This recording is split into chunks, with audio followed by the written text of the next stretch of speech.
اقرأ كتاب الله ترق جنانه أعوذ بالله من الشيطان الرجيم. بسم الله الرحمن الرحيم. الحمد لله رب العالمين نحمده ونستعينه. بسم الله الرحمن الرحيم. الحمد لله رب العالمين نحمده ونستعينه ونستغفره ونعوذ بالله من شرور أنفسنا ومن سيئات أعمالنا. من يهده الله فلا مضل له ومن يضلل فلا هادي له. أشهد أن لا إله إلا الله وحده لا شريك له وأشهد أن محمدا عبده ورسوله.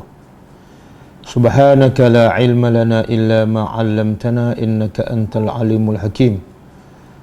اللهم علمنا ما ينفعنا وانفعنا بما علمتنا وزدنا علما.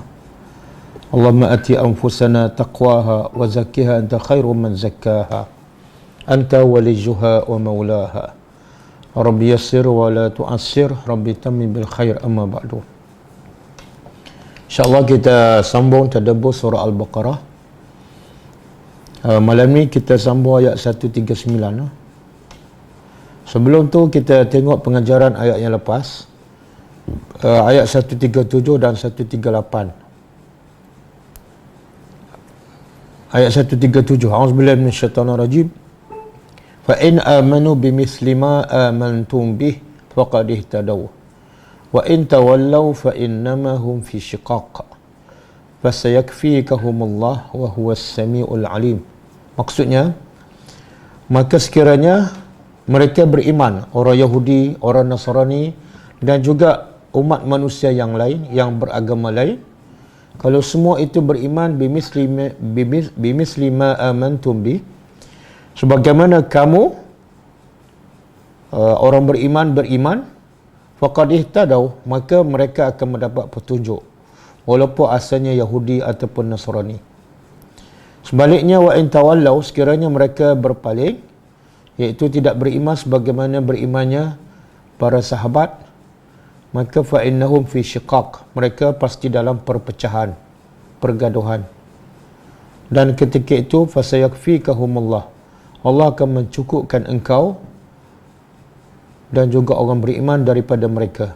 Wa huwas samiul alim, Allah Maha mendengar lagi Maha mengetahui. Okey, pengajaran dia. Pertama,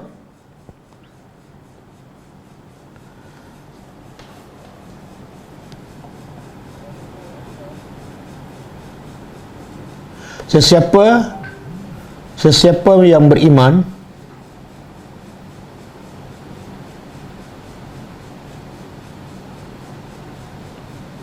kepada Allah sebagaimana berimannya Nabi Muhammad sallallahu alaihi wasallam, sebagaimana berimannya Nabi Muhammad sallallahu alaihi wasallam dan para sahabat,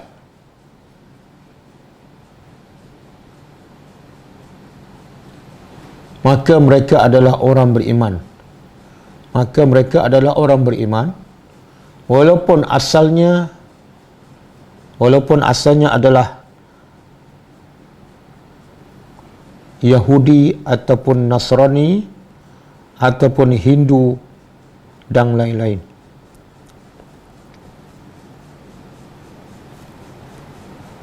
Yang kedua,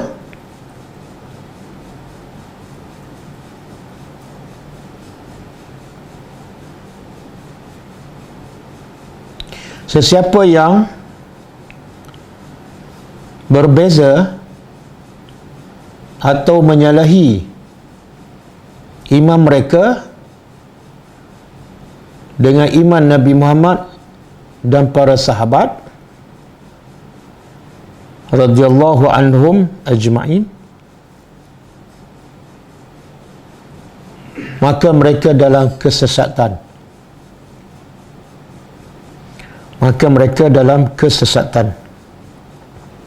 Saya ulang, sesiapa yang berbeza iman mereka dengan iman Nabi Muhammad sallallahu alaihi wasallam dan para sahabat, maka dia dalam kesesatan.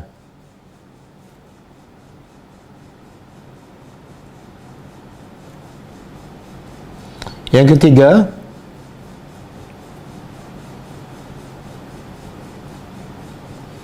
Sesiapa yang iman mereka berbeza dengan iman Nabi Muhammad dan syariat Nabi Muhammad sallallahu alaihi wasallam,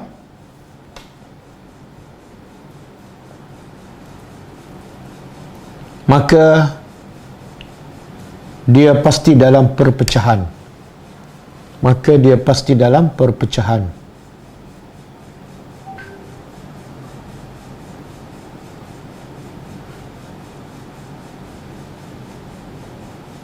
Suara ada yang tak clear, boleh tukar pada data. Siapa yang tak clear suara boleh tukar pada data. Sebab ini bukan masalah daripada kita. Ada tempat clear, ada tempat tak clear.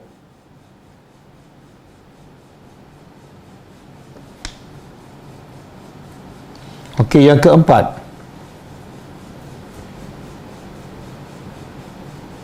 semua perpecahan dan pergaduhan yang berlaku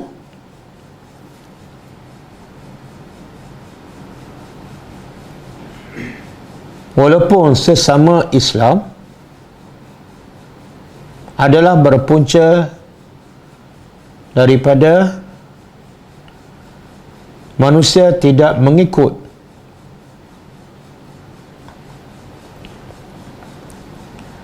syariat Nabi Muhammad sallallahu alaihi wasallam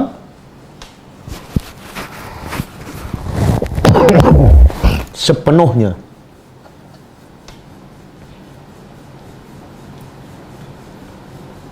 Semua perpecahan yang berlaku walaupun di antara sesama Islam adalah berpunca manusia tidak mengikut syariat Nabi Muhammad sallallahu alaihi wasallam sepenuhnya.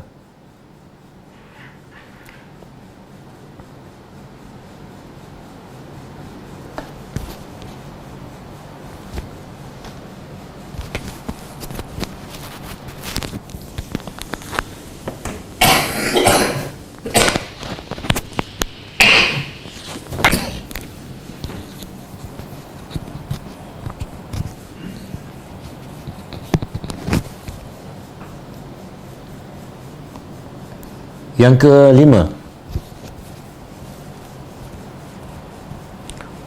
pergaduhan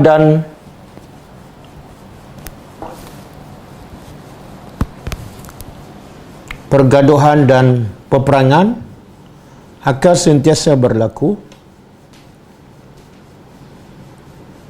di antara orang yang beriman dengan mereka yang tidak beriman.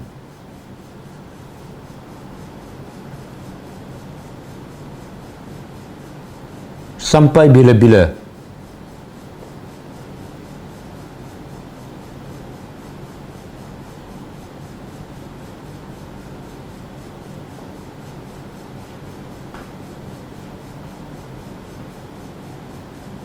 Sehingga orang beriman akan membunuh orang-orang Yahudi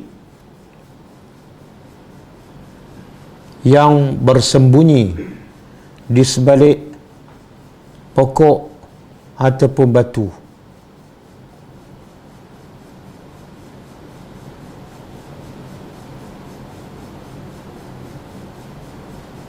Yang keenam,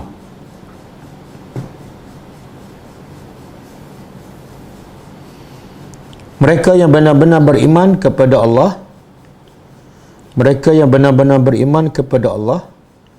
sebagaimana berimannya Rasulullah dan para sahabat,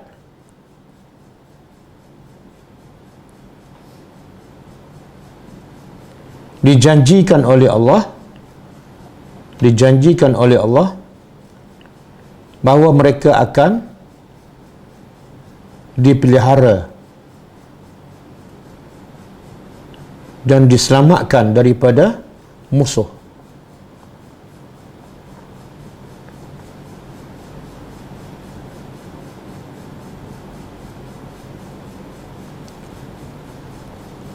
Yang keberapa? 7. Yang ketujuh, sejarah telah membuktikan bahawa orang-orang Yahudi di Madinah. Akhirnya ada yang dibunuh dan ada yang dihalau keluar daripada Madinah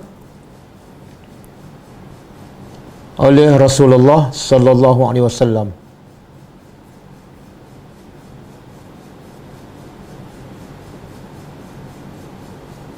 Sebagai mana janji Allah yang akan membela orang-orang yang beriman.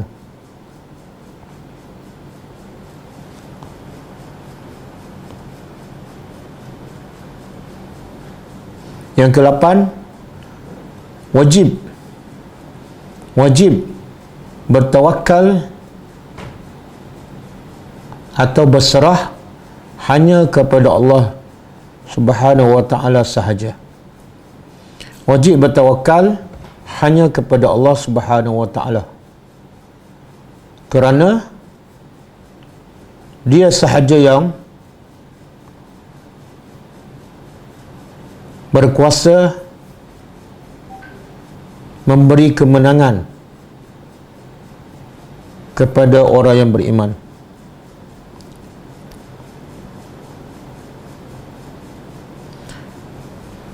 Yang terakhir, yang ke-9 ni, wajib sentiasa muraqabah. Wajib sentiasa muraqabah. Muraqabah ni mana? Rasa takut dan gerun. Wajib sentiasa rasa takut dan gerun kepada Allah, sama ada ketika berseorangan ataupun secara terbuka, kerana Allah Maha mendengar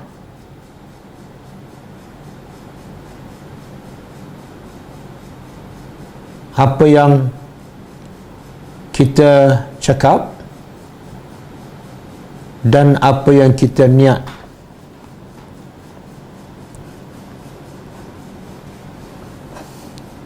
Okey, habis ayat 138. Sibghatullah wa man ahsanu minallahi sibghah wa nahnu lahu abidun. Celupan Allah maksud dia adalah agama Allah. Celupan Allah, dan siapa lagi yang lebih baik daripada Allah dari segi celupannya, dari segi agamanya? Tidak ada yang lebih baik. Dan kami hanya kepada Allah beribadat, mengabdikan diri. Pengajarannya pertama, wajib. Pengajaran ayat 138. Pertama, wajib sentiasa berpegang dengan celupan Allah atau agama Allah. Wajib sentiasa berpegang dengan agama Allah sepenuhnya,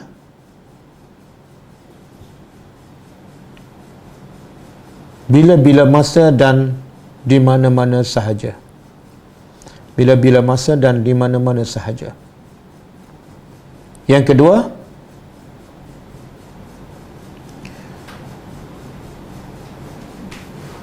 peraturan hidup yang terbaik untuk manusia dan dijamin selamat dunia dan akhirat hanyalah agama Islam.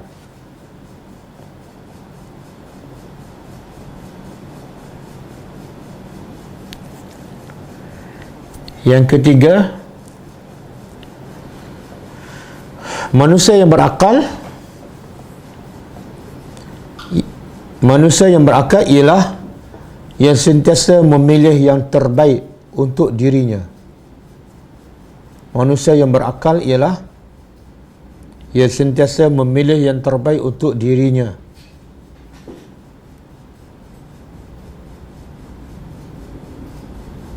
Iaitu memilih agama Islam.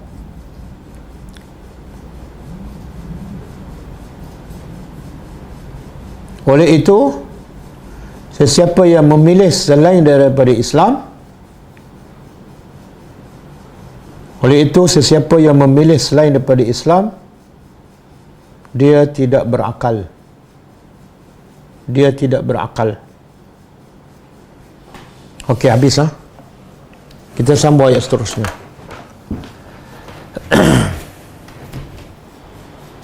Ayat seterusnya juga berkenaan dengan orang Yahudi dan Nasara. InsyaAllah malam ni kita akan habiskan juzuk yang pertama. Juzuk pertama berakhir pada ayat 141.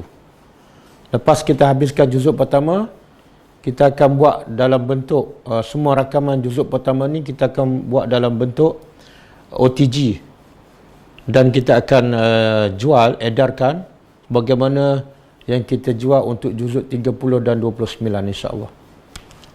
Okey. A'udzubillahi minasyaitonirrajim. Qul,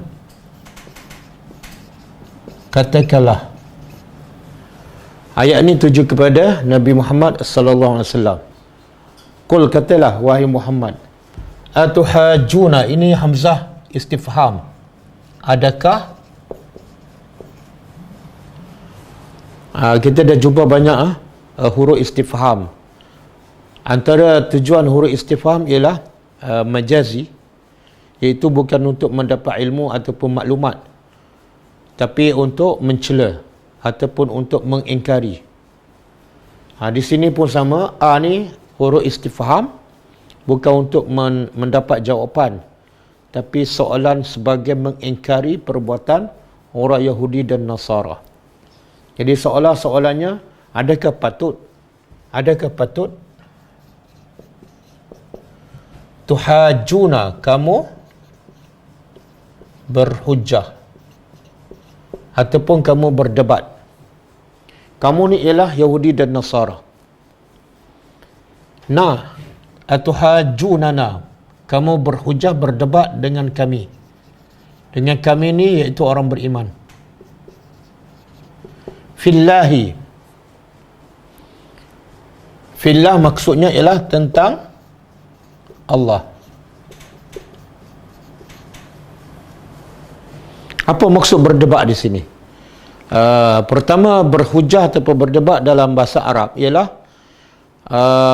dia berlaku antara dua orang ataupun dua kumpulan ataupun lebih daripada dua.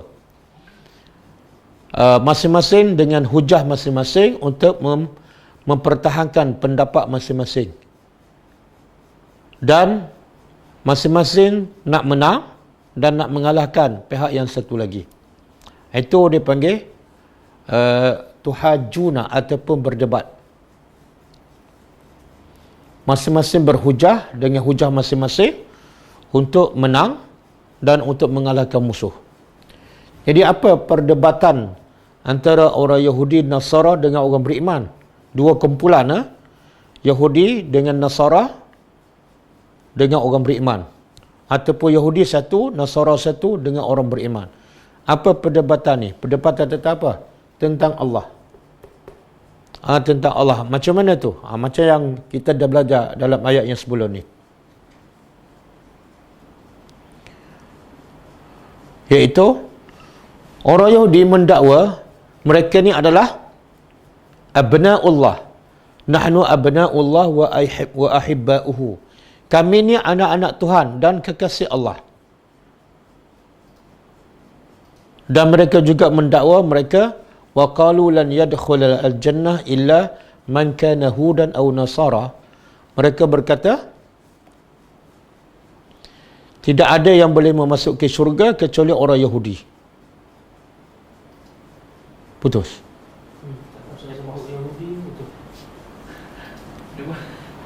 Kalau dia intrak, Ustaz sebut Yahudi dia intrak, lepas tu dia masuk balik. Tak payah masuk balik lah student. Dia pause. Dia pause buat Ustaz tu, 2 kali dia sebut. Ya. Di sini okey Ustaz. Zoom okey? Zoom okey. YouTube? YouTube dekat ni, Facebook. Facebook je. Zoom clear. YouTube okey. Zoom clear.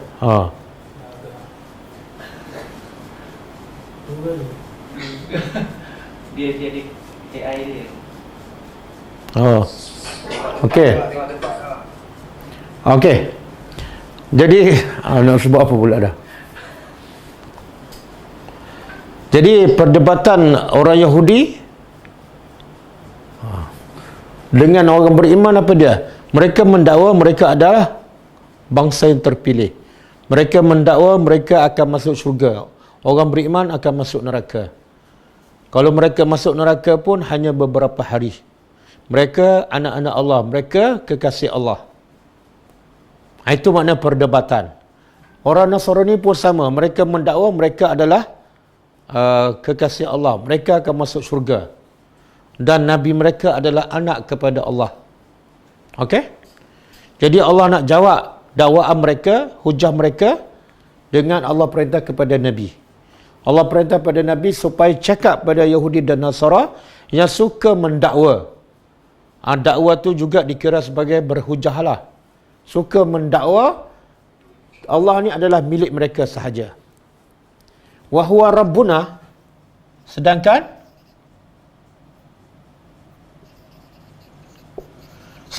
dia iaitu Allah Rabbuna, Tuhan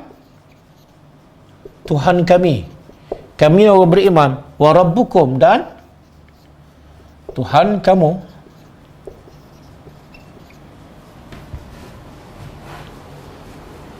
Okey, cuba faham. Apa maksud ayat ni? Sedangkan Tuhan yang kamu dakwa tu, dia Tuhan kamu, Tuhan tu sayang pada kamu, kamu anak pada Tuhan. Sedangkan Tuhan tu adalah Tuhan kami juga, bukan Tuhan kamu saja. Jadi apa maksud tu? Maksudnya ialah, kalau Allah yang kamu dakwa Tuhan kamu, sebenarnya Allah itu juga Tuhan kami. Kalau kita ni sama-sama Tuhan yang sama, kenapa kamu sahaja mendakwa? Sepatutnya tak timbullah kita adalah sama. Kalau kamu masuk syurga, kami pun akan masuk syurga, sebab kami dan kita semua adalah bertuhan, Tuhan yang sama. Itu persoalan dia. Ini salah satu cara nak tolak hujah mereka. Allah Tuhan kami dan Allah juga Tuhan kamu. Kenapa yang timbul masalah kamu saja mendakwa? Sepatut kami pun dakwa juga. Ataupun kamu juga berkata yang akan masuk syurga kamu dan kami semua, bukan kamu sahaja. Boleh faham? Itu satu. Yang kedua di sini Allah kata apa? Allah suruh Nabi cakap pada orang Yahudi, Allah tu Tuhan kami dan Tuhan kamu. Jadi Allah perintah kepada Nabi supaya cakap pada orang Yahudi dan juga orang Kristian, orang Nasrani, bahawa Allah tu Tuhan kami dan Tuhan kamu. Boleh faham? Allah tak suruh Nabi cakap kepada orang Yahudi bahawa Allah bukan Tuhan kamu. Tak. Ataupun Allah tak perintah pada Nabi supaya cakap pada orang Yahudi ataupun Kristian, Tuhan kamu ialah God. Bukan. Tuhan kamu ialah Allah. Ini antara ayat ataupun dalil yang menunjukkan bahawa boleh kita mengatakan Tuhan kepada Yahudi adalah Allah. Tuhan kepada Kristian adalah Allah. Siapa yang cakap? Bukan saya. Allah yang perintah kepada Nabi supaya Nabi cakap pada orang Yahudi, Allah Tuhan kami dan Tuhan kamu. Kita adalah Tuhan yang sama. Cuma cara kamu faham berbeza. Cara kamu faham berbeza. Allah yang kamu faham Trinity. Betul yang bahagian tu je. Sebab itulah turun ayat Qul huwallahu ahad. Sebenarnya ayat tu nak menjawab kepada dakwaan orang Yahudi. Bukan Allah tak bagi orang Yahudi guna perkataan Allah, tapi Allah betulkan cara fahaman yang salah. Mereka mendakwa Allah beranak, maka betulkan fahaman tu je, bukan menafikan penggunaan kalimah Allah. Allah kata Qul, bagi tahu pada mereka wahai Muhammad, huwallahu ahad, Allah tu esa, lam yalid, Allah tak beranak sebagaimana kamu dakwa. Jadi ada dua isu. Pertama, penggunaan kalimah Allah. Yang kedua, macam mana boleh ataupun tak boleh. Kalau ikut ayat Quran, ayat yang kita belajar malam ni, dan juga surah Qul Allah, mereka boleh guna kalimah Allah. Cuma kita kena betulkan cara mereka berfikir. Iaitu Allah lam yalid, Allah tak beranak sebagaimana kamu dakwa. Dan kalau kamu nak dakwa kamu masuk syurga, jangan hanya had pada kamu saja. Siapa je beriman dengan Allah, dia semua masuk syurga, termasuk kami orang beriman. Kenapa? Sebab Tuhan kita adalah Allah, Tuhan yang sama. Rasa jelas ha? Jadi tak patut kamu berdebat, kamu mendakwa, kamu anak Tuhan, kamu kekasih Allah, kamu saja masuk syurga, sedangkan Allah yang kamu dakwa juga Tuhan kami. Ha? Tuhan kami dan Tuhan kamu. Okey? Wa rabbuna walana dan bagi kami amalan kamu, amalan kami.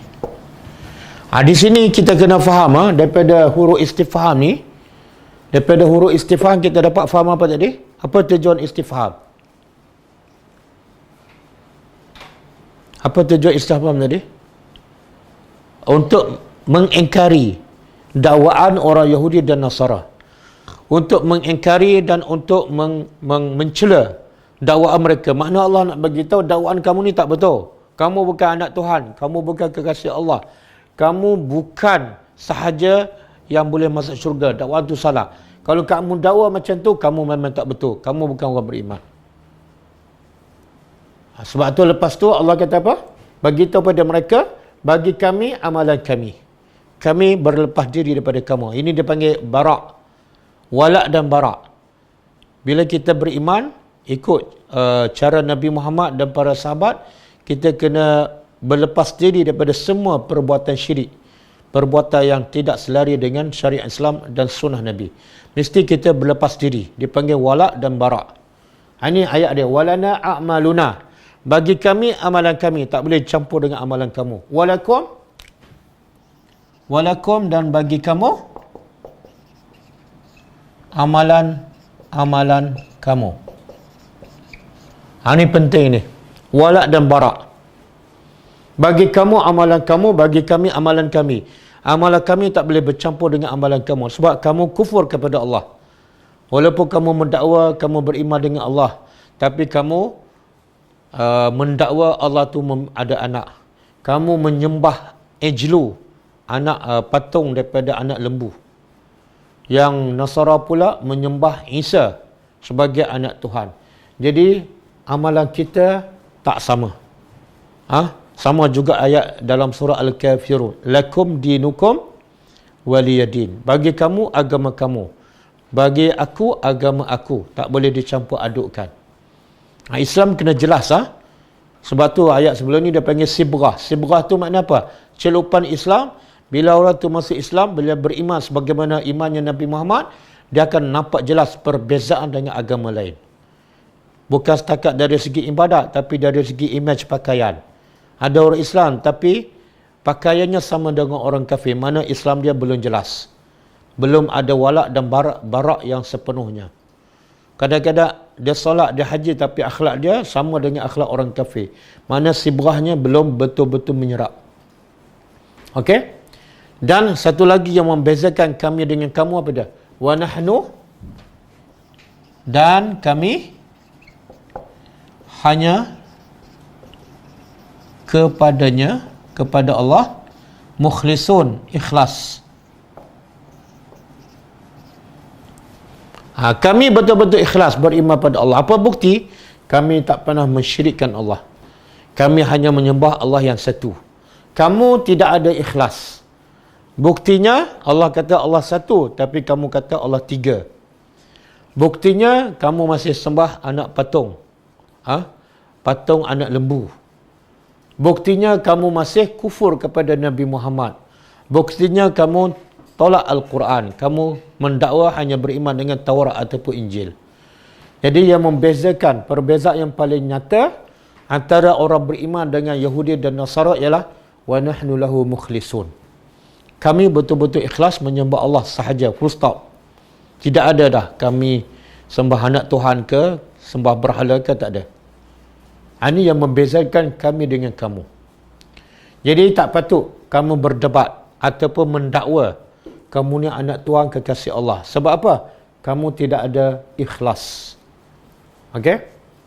Kemudian am ni makna dia bahkan. Bahkan Di sini pun ada istifham, bahkan tidak patut. Adakah patut? Adakah patut? Ini celaan. Celaan Allah kepada Yahudi dan Nasara yang kedua. Ini celaan pertama ni. Tidak patut kamu mendakwa kamu sekian-sekian, tak patut. Sebab apa? Kamu tak ikhlas pun beribadat pada Allah. Sekarang pindah kepada celaan yang kedua. Apa dia? Bahkan adakah patut kamu berkata ataupun mendakwa, inna Ibrahim, sesungguhnya Ibrahim, Nabi Ibrahim AS, wa Ismail, dan Ismail anak pertama Nabi Ibrahim, anak sulung, wa Ishaq, dan Ishaq anak kedua Nabi Ibrahim. Dan ada riwayat mengatakan beza antara dua ni, Ismail dengan Ishaq, ialah 14 tahun. Wa Yaqub, Yaqub adalah anak kepada Ishaq dan cucu kepada Ibrahim. Dia sebut ni ikut susunan, ikut tertib. Dan Yaqub alaihissalam. Wal asbat, kita dah jumpa semalam. Asbat ialah anak cucu Nabi Yaqub.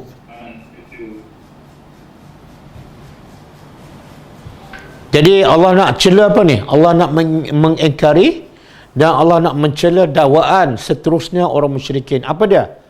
Iaitu mereka mengatakan Nabi Ibrahim, Nabi Ismail, Nabi Ishaq, Nabi Yaqub dan cucu anak Nabi Yaqub ni semua adalah kanu hudan, adalah mereka beragama Yahudi.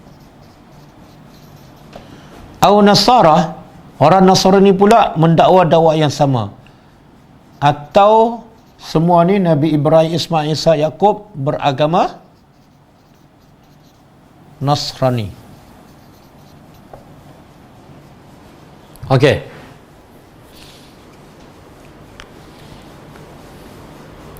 Dia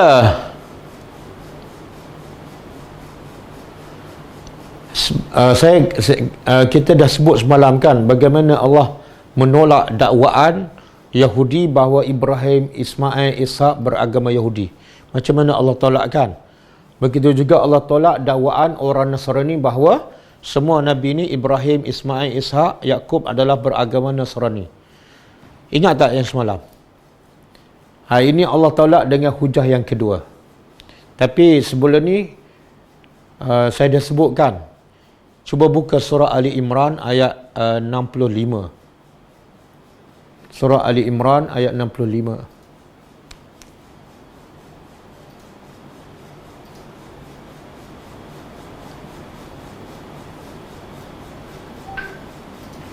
Apa dia? Cuba baca ayat.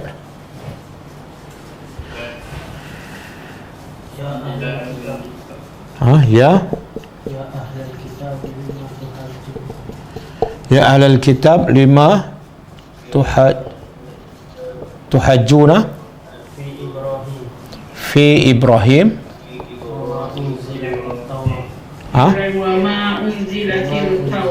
wa ma unzilatit tauratu wal injil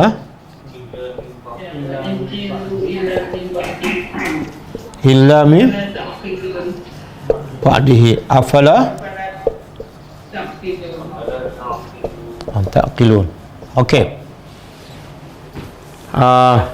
Cuba kita terjemah. Ya ahlal kitab, wahai ahli kitab. Bila sebut ahli kitab, siapa?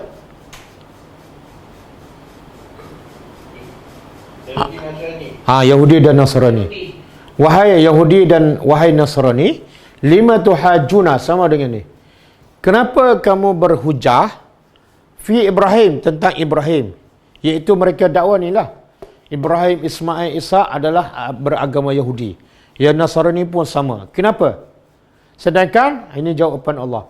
Wa ma unzilat. Sedangkan tidak diturunkan Taurat wal Injil dan Injil illa kecuali min ba'dihi, kecuali selepas Nabi Ibrahim.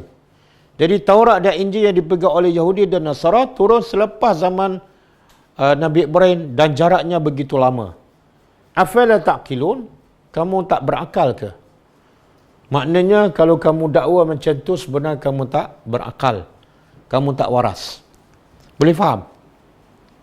Macam contohlah saya mendakwa kelas tadabbur saya ni Tunku Abdul Rahman pun pernah ikut. Pelik tak dakwaan tu? Tun Razak pun pernah ikut. Itu satu dakwah yang tak masuk akal. Kenapa? Sebab saya pun tak sempat jumpa dengan Tunku Abdul Rahman. Dan kelas tadabbur pun baru muncul sekarang. Jadi dakwaan tu sangat-sangat menunjukkan tak berakal, tak waras. Jadi sebenarnya Allah nak beritahu apa ni? Orang Yahudi dan Nasara memang tak ada akal.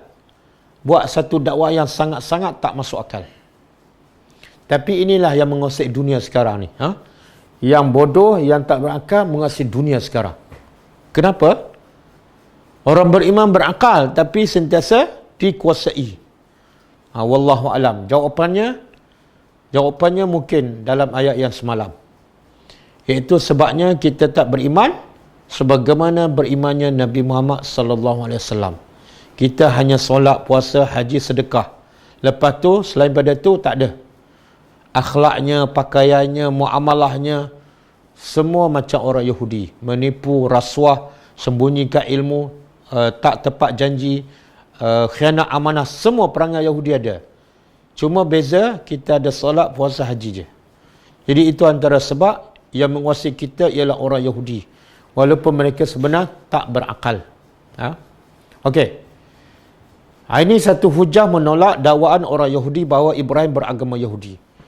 Okey, kita balik pada ayat kita. Hujah yang kedua, Allah nak menolak mereka ni sebenar Ibrahim, Ishak, Ismail, Yakub bukan beragama Yahudi, bukan beragama Nasrani. Apa hujahnya? Qul, wahai Muhammad, katakanlah wahai Muhammad, bagi tahu mereka, tanya mereka.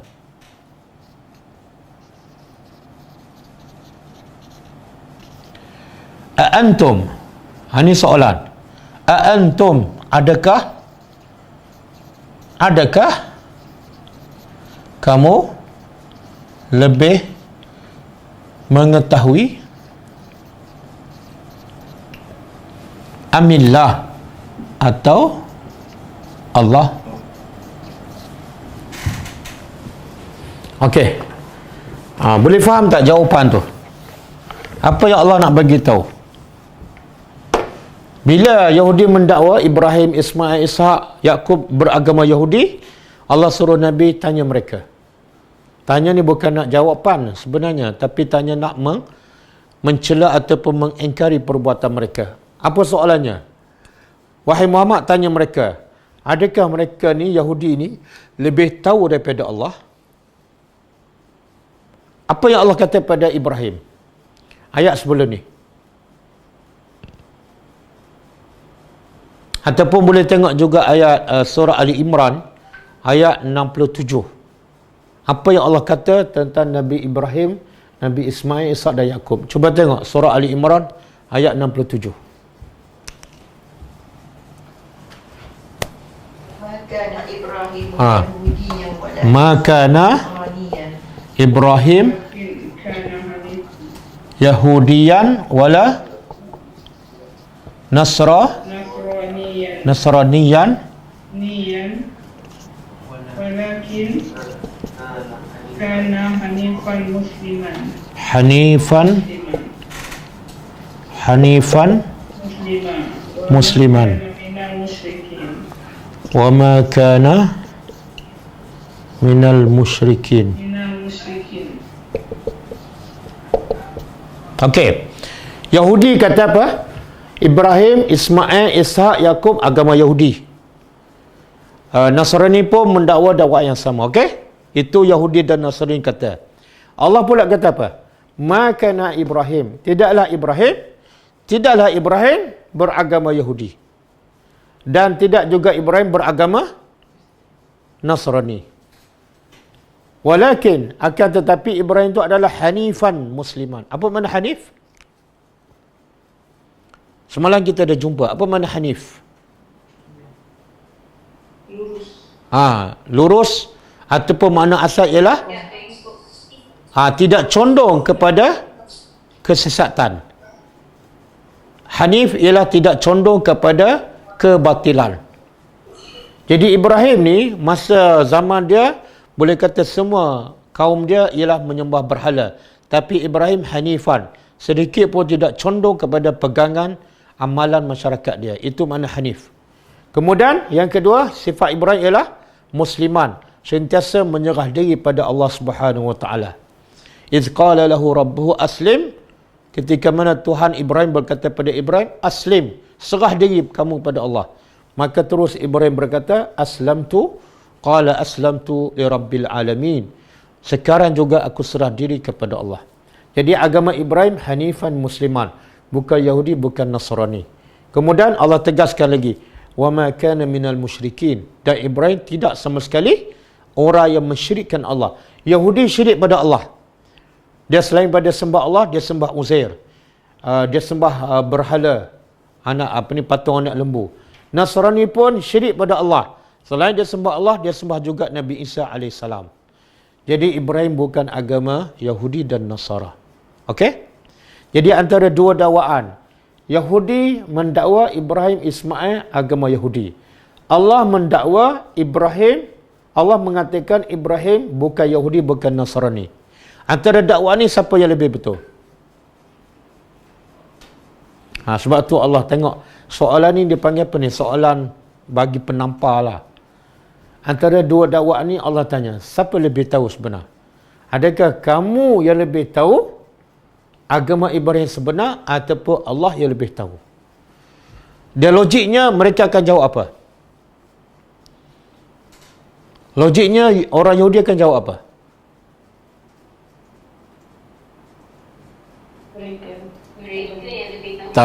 Tak, mereka tetap akan jawab Allah. Sebab mereka akan sembah Allah. Takkanlah mereka nak jawab mereka lebih tahu daripada Tuhan yang mereka sembah. Sebab tu Allah bagi soalan ni, sebab Allah tahu mereka tetap akan jawab Allah lebih tahu. Jadi Allah nak tempelak mereka. Kalau Allah lebih tahu, kenapa berlakon ataupun berlagak lebih pandai daripada Allah? Kalau kamu lebih tahu, maka jangan sembah Allah. Sebab Allah ni tak tahu. Dia soalan ni macam ni lah. Kita tanya soalan. Kita tanya soalan kepada seseorang. Antara siang hari dengan malam, yang mana lebih terang? Agak-agak ada tak orang akan jawab malam lebih siang? Tak ada. Kalau dia jawab malam lebih siang, memang dia bodoh. Kalau orang tanya api dengan air, yang mana lebih panas? Dia akan jawab apa? Semua 100% akan jawab api lebih panas. Kalau ada orang jawab air lebih panas daripada api, dia ada masalah mental. Jadi sebenarnya Allah nak betulkan, kalau kamu waras, kamu akan jawab Allah lebih tahu. Dan bila Allah lebih tahu, yang betul ialah Allah. Ibrahim tak pernah beragama Yahudi. Ibrahim tak pernah beragama Nasrani. Okey? Boleh ke? Boleh ke? Ada orang ke tidur ni?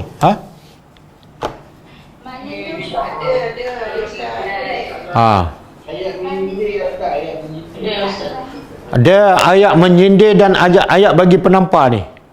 Sebenarnya ayat ni ayat kul antum a'lamu amillah, sebenarnya terpakai dalam semua masalah. Saya bagi contoh. Ada orang mentakwilkan nama-nama ataupun sifat Allah. Kan? Contoh Yadullah kan? Yadullah. Allah guna perkataan yadun. Tak, yadun dalam bahasa Arab mana? Tangan. Tapi Allah juga bagi tahu laisa kamitsli syai'un. Tangan Allah tak sama dengan tangan manusia. Kan? Okey? Ada orang menukarkan makna yadun kepada kudrah. Faham betul-betul? Faham betul-betul. Dia kata, kalau kita kata Allah ada tangan, kita menyamakan Allah dengan manusia. Tak. Kita, bila kita kata tangan Allah, bila kita terjemah tangan Allah, kita tak samakan. Faham betul-betul. Kita tak pernah samakan Allah dengan manusia. Kita hanya terjemah apa yang Allah cakap tentang diri dia. Allah yang cakap yadun. Kenapa kita nak tukar pada kudrah? Kalau kita tukar yadun kepada kudrah, kita tanya soalan tu. Tanya soalan tu kepada orang yang menukar ni. Siapa lebih tahu tentang Allah? Kamu ke Allah? Kita tanya soalan tu. Dia akan jawab apa? Kalau dia jawab dia lebih tahu, dia kafir. Kalau dia jawab Allah lebih tahu, maka Allah lebih tahu yadun adalah yadun. Dari mana kamu tahu yadun adalah kudrah? Siapa bagi tahu kamu? Kalau Allah nak maksudkan yadun adalah kudrah, daripada awal lagi Allah tulis kudrah. Daripada awal lagi Allah tulis kudrah. Tapi bila Allah tulis yadun, kamu tukar kudrah, seolah kamu lebih tahu tentang Allah daripada Allah. Boleh faham? Apa-apa saja bila kita tafsir Al-Quran, tafsir nama Allah ke sifat Allah mengikut pendapat orang, kita tanya soalan ni. Sebenarnya siapa lebih tahu, kamu ataupun Allah? Kalau Allah lebih tahu, jangan buat lebih daripada apa yang Allah cakap. Allah cakap yadullah, cuma tambah. Yadullah laisa kamitslihi syai'un. Tidak adalah tashbih. Tidak ada tashbih. Bila kita kata Allah ada tangan tapi tak sama, bila sebut tak sama, tidak ada tashbih. Kalau mentashbihkan Allah dengan makhluk, hukumnya kafir. Betul, kita setuju. Tak ada masalah. Tapi kita bukan mentashbihkan Allah, kita mentafsirkan sifat Allah sebagaimana Allah sebut dalam Quran, dan kita tambah tangan Allah tak mungkin sama dengan tangan manusia. Tangan Allah sesuai dengan selayaknya dengan kebesaran Allah. Okey? Kita antara makhluk berbeza tak tangan? Beza tak? Tangan manusia dengan tangan lipas sama tak? Sama tak? Tangan manusia dengan tangan lipas? Tak sama dah. Sama-sama makhluk pun tak sama. Tangan manusia dengan tangan gajah sama tak? Kaki manusia dengan kaki gajah sama tak? Tak. Sesama makhluk pun dah tak sama, maka makhluk dengan Tuhan lagi tak sama. Jadi tak timbul langsung isu tashbih ataupun menyamakan Allah dengan makhluk. Yang kita buat hanya kita terjemah sifat Allah sebagaimana yang Allah sebut dalam Al-Quran. Jangan lebih pada itu. Kalau lebih pada itu, seolah kita mendakwa kita lebih tahu daripada Allah tentang Allah. Okey. Kemudian waman azlam, dan siapakah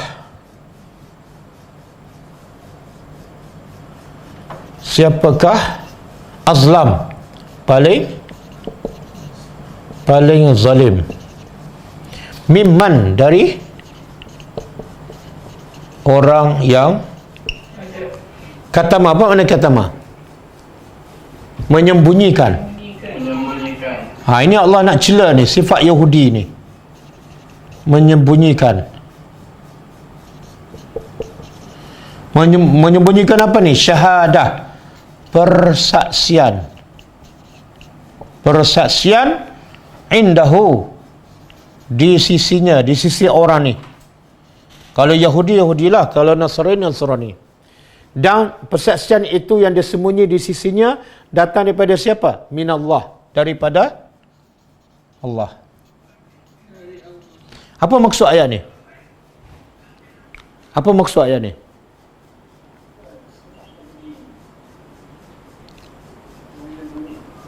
Boleh faham tak? Apa yang Allah nak bagi tahu ni?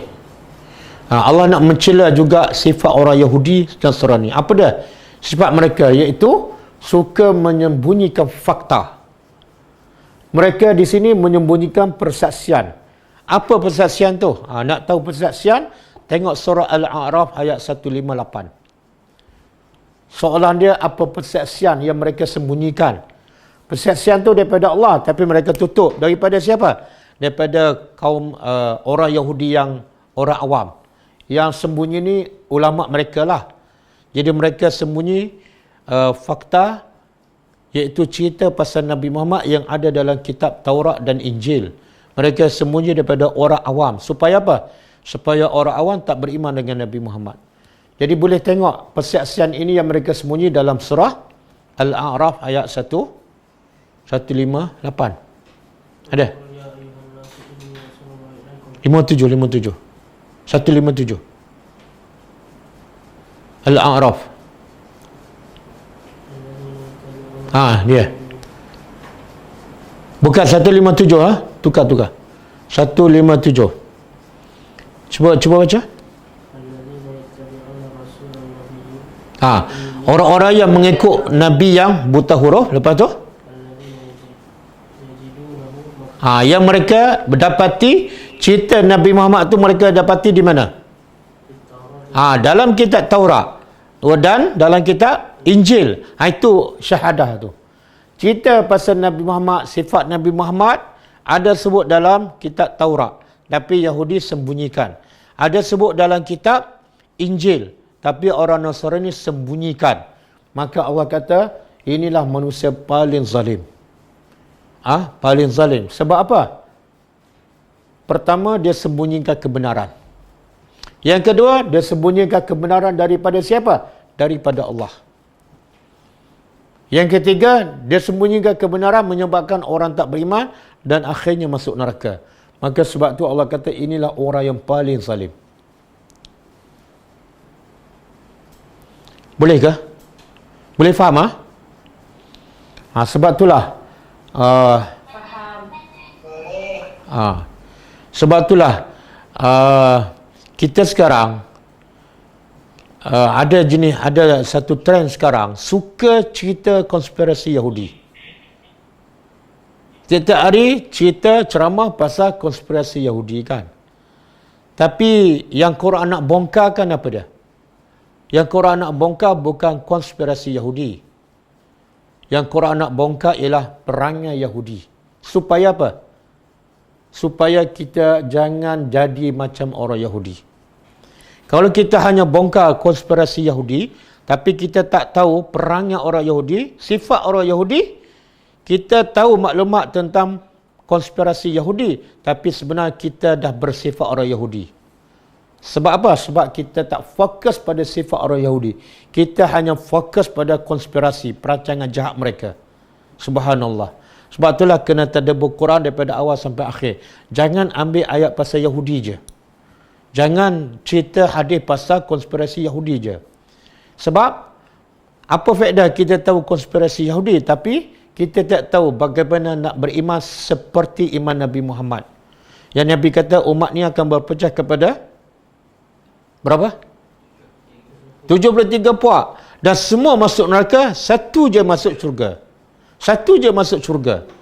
Sahabat tanya, boleh tak sif lana?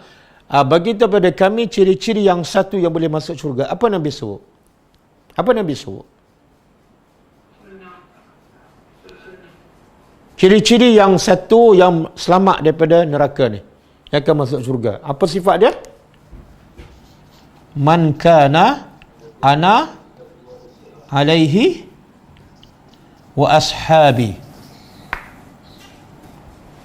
Yang satu sahaja yang selamat yang boleh masuk syurga ialah man kana ana alaihi, siapa yang adalah aku di atas jalan itu. Makna dia ikut jalan aku dan jalan ashabi. Dia ni saja selamat.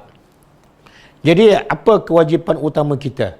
Bukan tahu konspirasi Yahudi. Cerita tiap hari konspirasi Yahudi, tapi kita tak tahu agama yang dipegang oleh Nabi Muhammad. Kita tak tahu sunnah Nabi. Kita tak tahu amalan para sahabat. Kita tak akan selamat. Sebab tu Allah kata wa qul i'malu fasayarallahu amalakum wa rasuluhu wal mu'minun.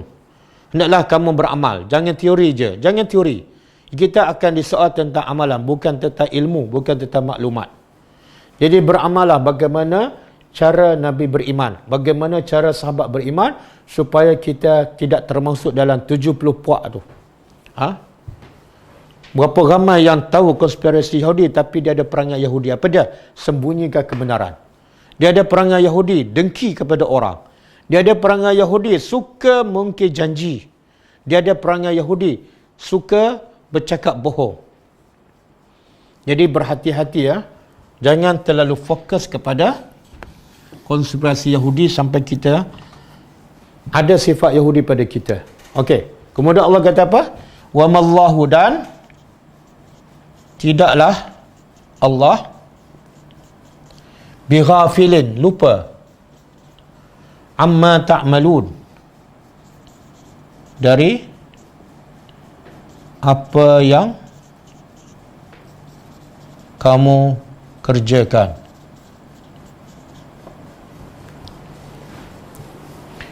Dan Allah bagi amaran. Ayat ni bunyi macam biasa je, tapi sebenarnya amaran ni. Amaran kepada siapa ni? Yahudi dan Nasara yang mendakwa bukan-bukan ni. Allah kata apa? Allah tidak pernah lupa apa yang kamu cakap, apa yang kamu lakukan yang bercanggah dengan kehendak Allah. Allah tak pernah lupa. Sebenarnya ini amaran. Setiap dakwaan kamu yang salah, setiap amalan kamu yang ada syirik dan kufur, Allah catat dan Allah akan balas. Ini amaran. Kemudian ayat terakhir juzuk yang pertama, ayat ni sebenarnya kita dah belajar ni. Sama je. Page yang sebelum tu bahagian bawah sekali. Saya lupa ayat ke berapa. Asalnya ayat 132. Ayat 132. Cuba tengok betul tak? 132 ke 133? 134. 134. 134 kan? Sama. Tilka ummatun qad khalat laha ma kasabat walakum ma kasabtum wala tus'aluna amma kanu ya'malun. Sebiji je. Jadi kita dah tadabbur, kita dah faham. Cuma saya sebut sepintas lalu. Allah kata tilka ummatun. Itulah ummatun. Apa makna ummatun? Siapa ingat? Apa makna ummatun? Iyalah, apa makna umat? Apa makna umat? Ya? Iyalah, apa dimaksudkan kumpulan? Ni. Refer pada ayat sebelum ni. Iaitu Ibrahim, Ismail, Ishak, Yaqub. Semua kumpulan ni dia panggil ummah. Jadi Allah nak bagi tahu yang kamu dakwa mereka itu adalah Yahudi ke Nasara, tilka ummatun, itulah golongan manusia yang qad khalat. Demikian itulah ummatun, golongan qad khalat, telah berlalu. Mereka telah meninggal. Zaman mereka telah berlalu. Laha ma kasabat, baginya apa yang ia lakukan. Jadi bagi Ibrahim, bagi Ismail, bagi Ishak, bagi Yaqub, apa yang mereka lakukan kebaikan, mereka dapat pahala. Kamu tak akan dapat pahala mereka. Jadi jangan kamu dakwa Ibrahim itu beragama Yahudi. Jangan kamu berharap kamu akan dapat kebaikan yang dilakukan oleh orang-orang yang terdahulu. Mereka yang lakukan amalan yang baik, mereka akan dapat pahala, kamu tak akan dapat. Dan kalau kamu nak, walakum ma kasabtum, dan bagi kamu apa yang kamu lakukan. Jadi kamu jangan palikkan kerja kamu dengan kerja orang-orang dahulu, khususnya Ibrahim, Ismail, Ishak, Yaqub. Sebab kalau kamu buat jahat, kamu tak akan mungkin dibalas kebaikan. Hanya kerana dakwaan Nabi-Nabi dahulu beragama kamu, tak mungkin. Kamu buat jahat, kamu akan dapat balasan buruk. Dan kalau kamu buat baik, kamu akan dapat balasan baik. Jadi umat dahulu, amalan mereka, umat sekarang, amalan sekarang. Kemudian, Allah kata, wala tus'aluna, dan tidak kamu akan disoal. Amma kanu, terhadap apa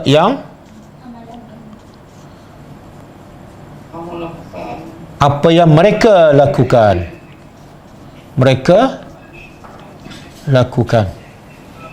Apa maksud hujung ayat ni? Kamu tak akan ditanya tentang apa yang orang dulu buat. Jadi jangan menyibuklah. Jangan menyibuk tentang orang dahulu, dan jangan menumpang apa yang dilakukan oleh orang dahulu. Ataupun jangan risau amalan orang dahulu. Sebab apa? Kamu tak akan ditanya tentang orang dulu. Orang dulu akan ditanya oleh Allah tentang amalan mereka dan kamu pula akan ditanya tentang amalan kamu. Jadi jangan menyebut hal orang. Lebih kurang macam itulah. Okey? Tapi kalau amalan buruk tu orang yang Ya. akan ditanya tak Betul, kita dah belajar ni. Ni sekarang ayat ni tuju kepada siapa ni? Orang yang sekarang tidak akan ditanya tentang amalan orang dahulu. Tapi orang dahulu akan ditanya tak tentang amalan orang kemudian. Mungkin ditanya, bukan mestinya, mungkin. Contoh apa dia? Kalau orang dulu buat amalan bid'ah ataupun amalan maksiat yang mereka mulakan, kemudian diikuti oleh orang kemudian, maka orang dulu akan ditanya tentang amalan orang yang kemudian. Sebab orang kemudian melakukan amalan yang mereka dahulu mulakan. Okey? Jelas? Okey. Saya nak bagi pengajaran ketiga-tiga ayat ni supaya rakaman kita lengkap lah. Juzuk 31 lengkap setakat malam ni. Yang malam besok tu kita jangan campurkan dengan ayat yang juzuk 37, juzuk yang pertama. Okey, kita ambil pengajaran ayat 139. Pertama,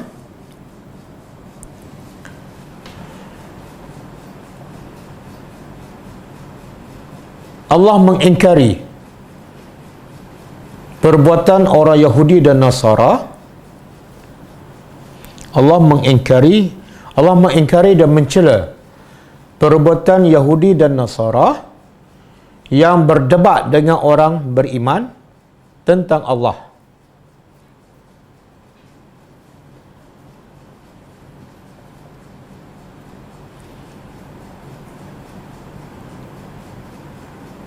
Iaitu mereka mendakwa Allah itu Tuhan mereka dan mereka adalah kekasih Allah ataupun anak-anak Allah.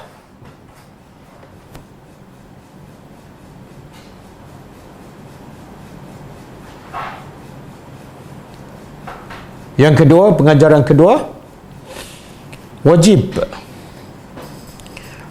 bara'ah, dalam braket berlepas diri.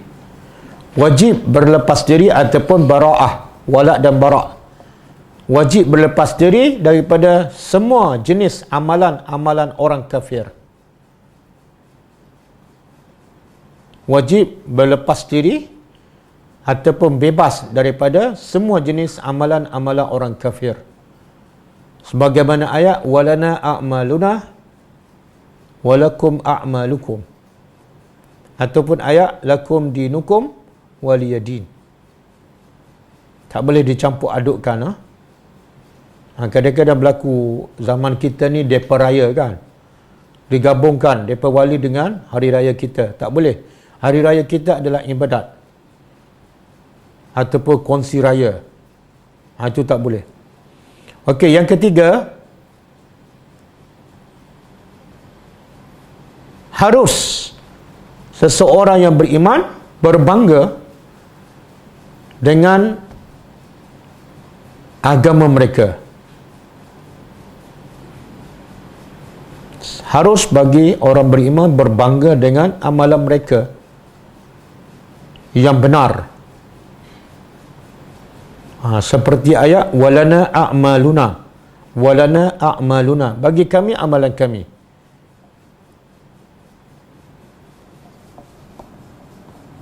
Yang keempat,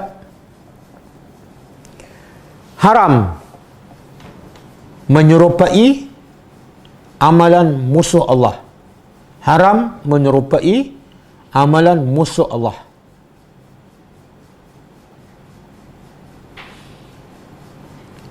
Sebagaimana disebut dalam hadis yang sahih, yang bermaksud sesiapa yang menyerupai sesuatu kaum, maka dia daripada kaum tersebut.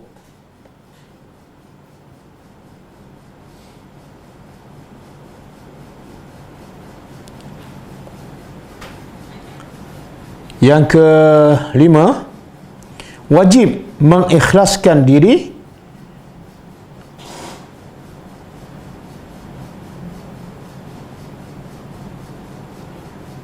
dalam beriman dan beribadat hanya kepada Allah.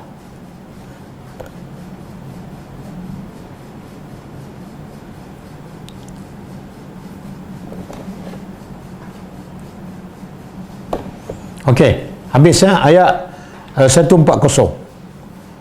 Pengajaran ayat 140. Pertama,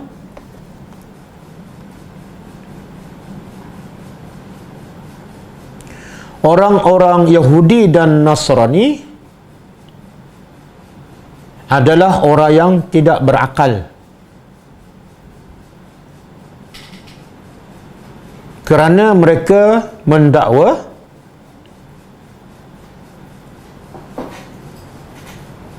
dakwaan yang tidak masuk akal. Kerana mereka mendakwa dakwaan yang tidak masuk akal, iaitu Nabi Ibrahim, Ismail, Ishak, Yakub dan anak cucunya adalah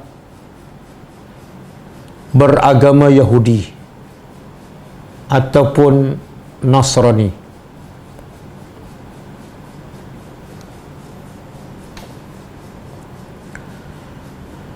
Yang kedua, tidak mungkin Nabi Ibrahim,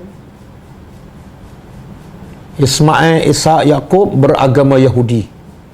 Tidak mungkin Ibrahim, Ismail, Ishak, Yakub beragama Yahudi kerana agama Yahudi datang selepas zaman mereka. Agama Yahudi dan Nasara datang selepas zaman mereka. Bahkan kitab mereka Taurat dan Injil diturunkan selepas zaman Nabi Ibrahim alaihi salam.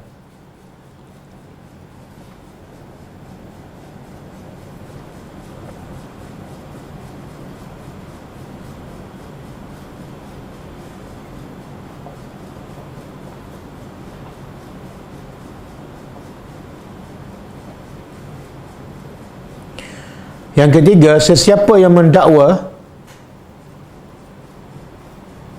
mengetahui sesuatu tanpa ada ilmu daripada Allah,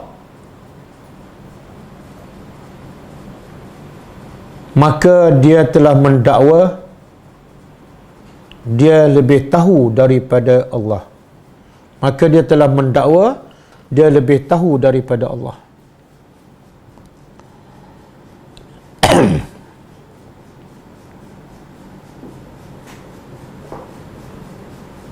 Yang keempat,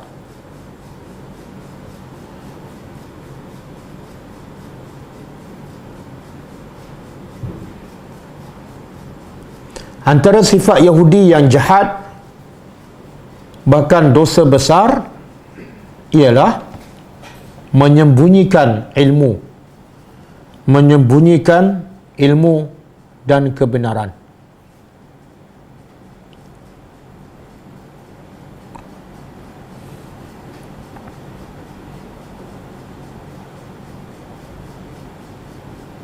Yang kelima,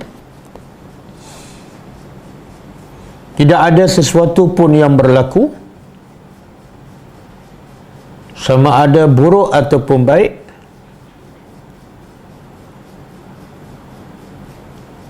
sama ada besar ataupun kecil, melainkan semuanya diketahui oleh Allah Subhanahu wa ta'ala.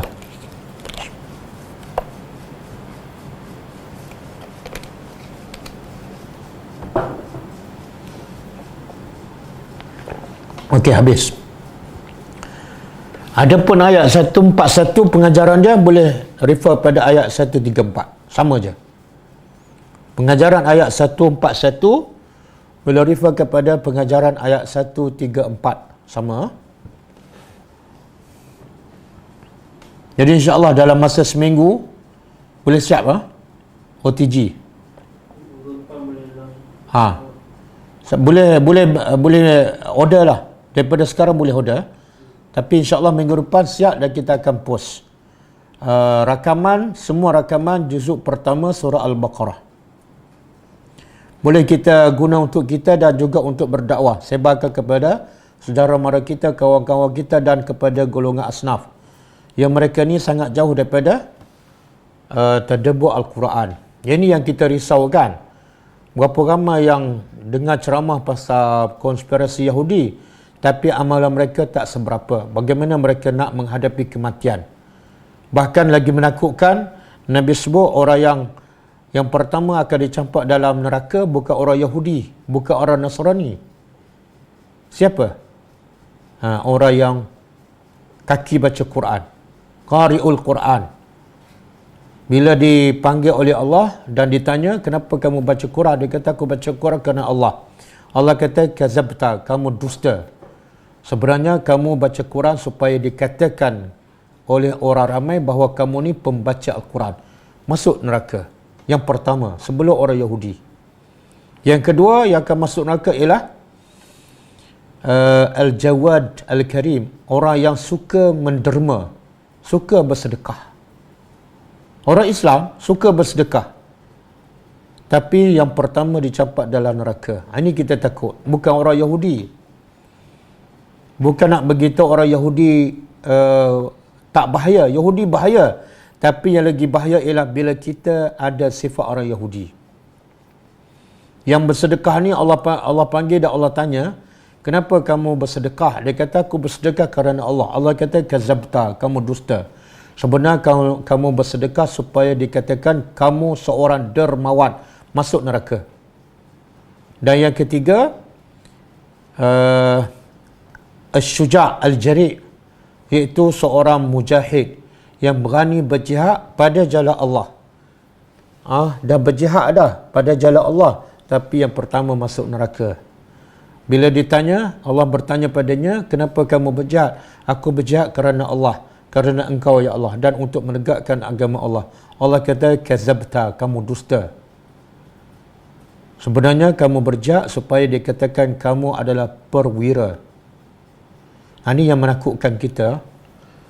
Jadi semoga dengan kita tadabbur Al-Quran dan juga kita belajar sunnah, amalan kita semakin menempati cara amalan Nabi supaya kita selamat di akhirat besok. Sebab ini saja satu kumpulan yang selamat daripada 73 puak ni, iaitu yang betul-betul sama amalannya, akidahnya dengan Nabi kita dan para sahabat radhiyallahu anhum ajma'in. Okey. Assalamualaikum Ustaz. Waalaikumsalam warahmatullahi.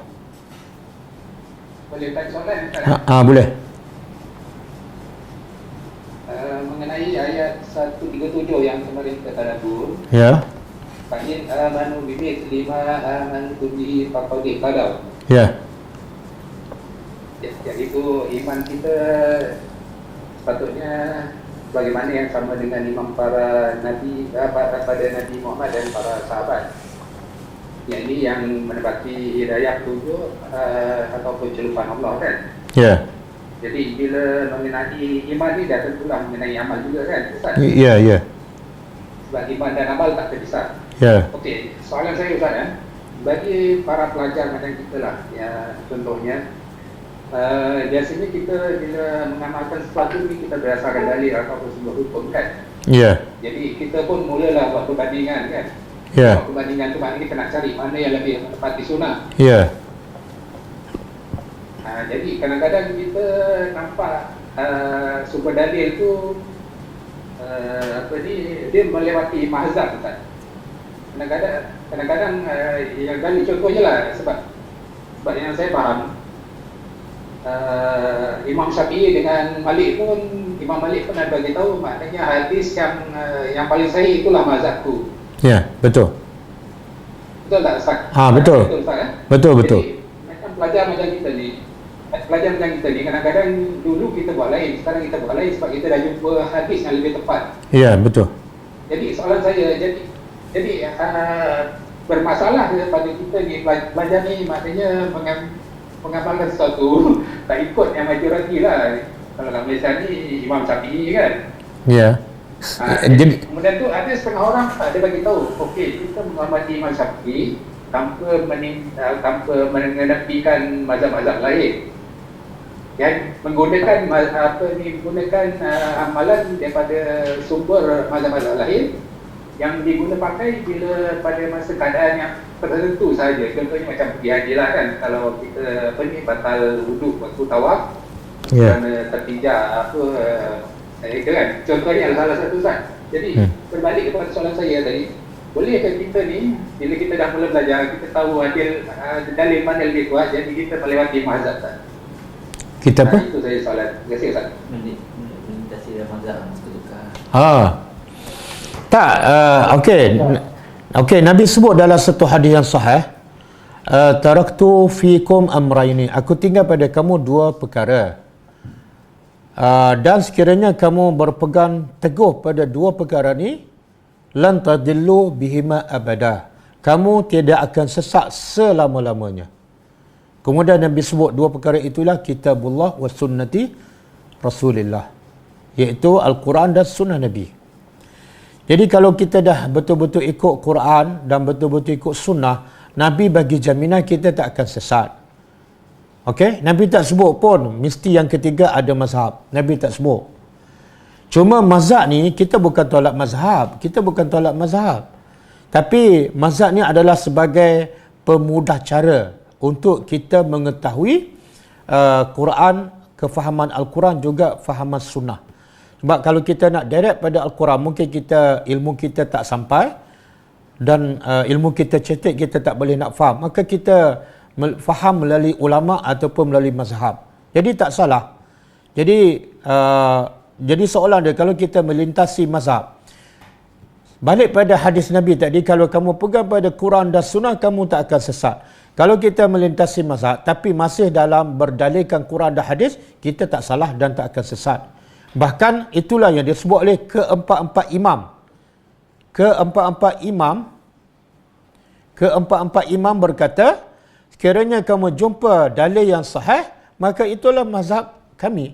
Jadi sebenarnya tak timbul isu merintasi mazhab. Yang timbul ialah kita pergi pada dalil yang paling sahih. Kalau kita, contohlah, amalan masyarakat kita, ada tak yang kita dah merintasi mazhab dalam keadaan kita tak sedar? Ada. Contoh zakat fitrah bulan Ramadan, kita tak ikut mazhab Syafi'i pun. Mazhab Syafi'i wajib bayar dengan makanan. Wajib bayar dengan makanan, bukan dengan duit. Maknanya kalau bayar dengan duit ikut mazhab Syafi'i berdosa sebab dia wajib. Tapi kita tak ikut. Kita sedar tak kita telah merentasi mazhab. Kalau kita nak beli barang apa-apa kan, dalam mazhab Syafi'i kena akad, beli bawang pun kena akad. Tapi kita kadang-kadang beli online tak akad pun, kita dah ambil merentasi mazhab lain tanpa kita sedar. Tak salah. Sebab empat-empat mazhab ni mazhab ahli sunnah wal jamaah. Yang salah kita merentasi empat mazhab pergi ke mazhab yang sesat seperti Syiah dan sebagainya. Wallahu alam.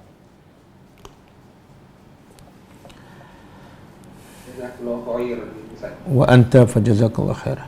Assalamualaikum. Ada orang guna dalil Quran surah Al-Maidah ayat 32 dengan kaitan pengambilan vaksin. Kalau kita tak ambil vaksin dan orang lain berjangkit sebab kita dan mati sebab kita, maka kita dikira pembunuh disebabkan tak ambil vaksin.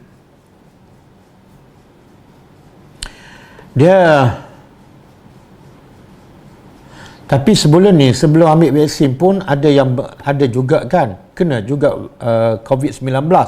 Itu salah siapa pula? Sebab semua masa tu orang belum ambil vaksin, salah siapa kan? Jadi sebenar nak kata ya susah, nak kata tidak pun susah. Mungkin kalau kita tak ambil vaksin dan menyebabkan kita membawa wabak kepada orang, mungkin ya kita berdosa sebab kita menjadi penyebabkan. Tapi tak mestinya kita Mungkin dia dapat daripada orang lain. Jadi tak boleh nak pastikan adakah betul kita puncanya ataupun tidak. Itu satulah. Cuma saya nak jawab dari sudut lain. Kita takut sangat bila tak ambil vaksin kita menjadi macam pembunuh kepada orang lain kan. Tapi sedar tak kita, bila kita buat maksiat, kita menjadi penyebab hati orang lain mati. Sebenarnya maksiat ni lagi bahaya daripada COVID-19. Siapa yang buat maksiat, kadang-kadang dia buat maksiat, bapa buat maksiat, anak ikut buat. Jadi anak tu buat maksiat dan hatinya mati, siapa puncanya? Bapa. Itu kena fikir juga. Yang tu jarang orang fikir. Bahkan yang buat maksiat dan kesan maksiat merebak kepada orang lain, bahkan meruntuhkan satu rumah tangga, berlaku di mana-mana dan bila-bila masa dan bilangan yang ramai sekali. Tapi orang tak terfikir yang tu. Nabi kata siapa yang buat maksiat melekat satu titik hitam di hatinya. Kalau dia bertaubat terpadam. Kalau dia tak bertaubat buat dosa tambah lagi sampai hatinya ditutup. Dan orang bila hati tertutup dia akan memberi kesan kepada orang lain. Cara dia bercakap, pergaulannya, maksiat dia akan memberi kesan kepada orang lain. Sebab tu Nabi kata berhati-hati kamu dalam memilih kawan. Sebab seseorang itu mengikut akhlak, budaya kawan dia. Kalau kawan dia suka buat maksiat, dia akan terpengaruh. Jadi saya nak sebutlah, ambillah vaksin. Tapi kita tak boleh nak putuskan siapa yang tak ambil vaksin, dialah penyebab kepada orang lain berjangkit. Wallahualam.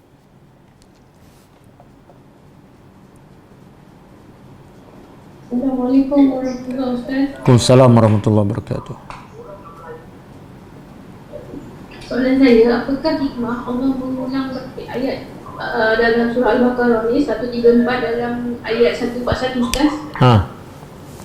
Okey, dia sebenar dalam secara umumnya dalam Quran tidak ada ayat ulangan. Yang ada ialah penegasan. Contohlah ayat 134 Allah sebut sama dengan ayat 141 kan. Sebenarnya ayat 134 tu Allah nak menafikan dakwaan oleh orang Yahudi yang mendakwa seolah Nabi-Nabi dahulu, Ibrahim ke Ismail ke, boleh tempat mereka bergantung. Kalau mereka ada dosa pun, dengan kelebihan Ibrahim tu adalah agama Yahudi, mereka terlepas. Maka Allah menolak dakwah mereka. Tilka ummatun qad khalat laha ma kasabat wa lakum ma kasabtum. Okey, habis cerita tu. Sekarang ada lagi cerita, Allah bawa cerita dakwaan orang Yahudi dan Nasrani bahawa Ibrahim, Yaqub, Ismail, Isa adalah beragama Yahudi. Maka Allah nak menafikan sekali lagi berdasarkan dakwah yang baru. Wallahu a'lam. Jazakallahu khairan Ustaz. Wa anti fajazakillahu khair. Assalamualaikum Ustaz. Waalaikumsalam. Wa anta, siapa ni? Iman ke? Afiq. Oh, Afiq. Afiq. Ustaz, saya ada soalan pasal kunut nazilah. Ya. Salat zuhur dan asar. Kena baca kuat ke bila last rakaat? Tak, dia kalau kita solat berjemaah ke seorang? Berjemaah. Kalau berjemaah imam tu kena baca kuat lah sebab kunut nazilah doa dan makmum kena aminkan. Bila makmum nak aminkan, makmum kena dengar. Jadi imam kena baca kuat lah. Tapi kalau kita solat seorang dah baca kunut tak perlu kuat sebab tidak ada makmum. Okey. Okey. Jazakallahu khairan. Wa anta fajazakallahu khairan. Ada soalan daripada Facebook? Tak ada. Mana?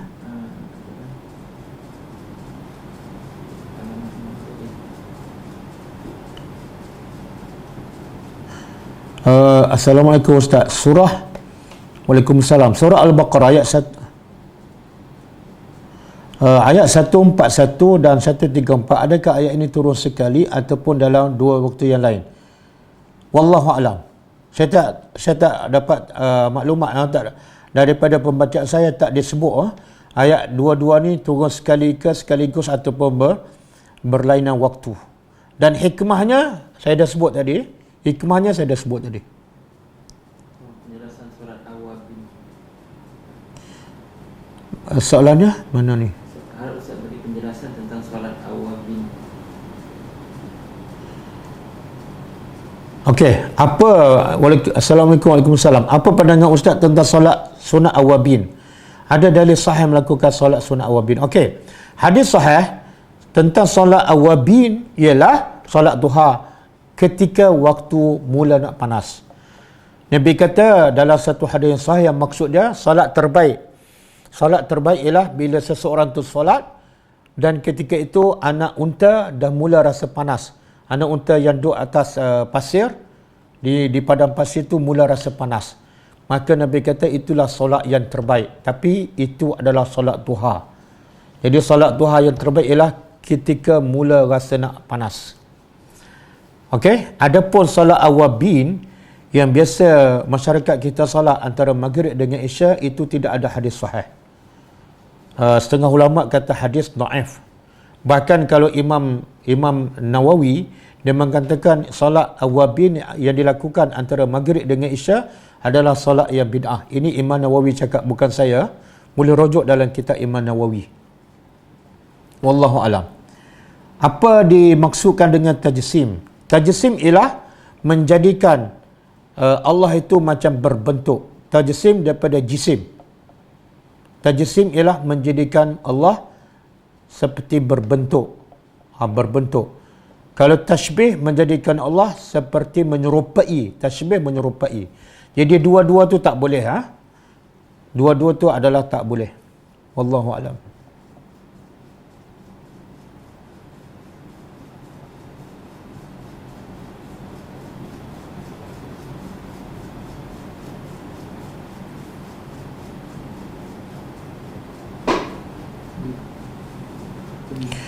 Vaksin halal ke? Halal.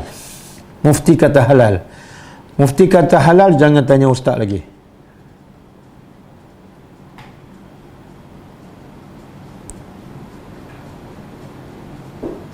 Mana lagi soalan? Assalamualaikum Ustaz. Waalaikumsalam warahmatullahi. Antara pengajaran ayat 39 tu, Ya. kita ni wajib berlepas diri daripada semua jenis amalan orang kafir. 1-3 berapa? Mana pula dengan amalan Wala' dan Bara' tu Ustaz? 139. Kita wajib berlepas. Kita wajib berlepas diri kan? Ya. Pada amalan-amalan orang kafir. Ya. Bagaimana pula dengan amalan-amalan macam sekarang ni kan? Banyak amalan-amalan bid'ah lah. Adakah kita wajib juga berlepas diri daripada amalan-amalan bid'ah? Ya, samalah. Yang penting bukan daripada amalan Nabi. Ya. Amalan yang wajib. Contohnya, Ustaz. Ya. Kita tahu dia tak ada dalil tu amalan. Contohnya lah, kita minta dalil, tak ada dalil. Kan? Ya. Dan dia masih lagi nak beramal. Tak apa. Lain tak ada dalil tu kan? Tak apa, dia nak beramal itu hak dia lah. Kita tidak ada paksaan. Kita tak boleh nak paksa. Kita wajib. Jadi kita boleh wajibkan diri kita untuk melepaskan diri pada amalan tu. Iyalah. Nabi kata dalam satu hadis, man amila amalan laisa alaihi amrun laisa alaihi min amrina fahuwa raddun. Siapa yang melakukan satu amalan ataupun apa-apa amalan yang bukan daripada kami fahuwa raddun, maka dia tertolak. Jadi kita dah bagi tahu dia nak buat, itu terserah pada dia. Semoga Allah ampunkan dia. Wallahu alam. Jazakallah.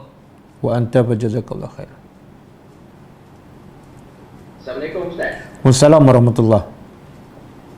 Saya ada satu soalan, kalau Ustaz tahu mungkin lah, sebab saya ada cek kalau ada hadis ke cerita ini tentang hubungan antara Nabi Ibrahim dengan Siti Hajar. Ya. Seperti yang kita tahu, Siti Hajar adalah ibu kepada Nabi Ismail. Ya. Benar ke Siti Hajar itu sebenarnya adalah hamba abdi kepada pasangan Nabi Ibrahim dan ke Siti Sarah? Okey. Ini dan dia bukan isterinya. Dan ini berbalik ada dia tally dengan ayat Al-Quran surah Al-Ahzab ayat 50. Ya, ya. Katakan, wahai Nabi, dihalalkan bagi kamu untuk isteri-isteri kamu dan hamba-hamba kamu. Ya Ustaz. Okey. Sebab gambaran diterima sebelum ni Siti Hajar isteri. Okey. Pertama nak betulkan maklumat. Nama isteri Ibrahim bukan Siti Hajar dan bukan Siti Sarah. Nama isteri Ibrahim ialah Hajar dan Sarah. Tidak ada Siti ya. Jangan tambah. Okey. Kemudian cerita Hajar ni asalnya adalah dihadiahkan oleh raja kepada Sarah sebagai hamba lah. Jadi Hajar ni adalah milik kepada Sarah. Kemudian Sarah merdekakan Hajar dan hadiahkan kepada Ibrahim dan Ibrahim kahwin.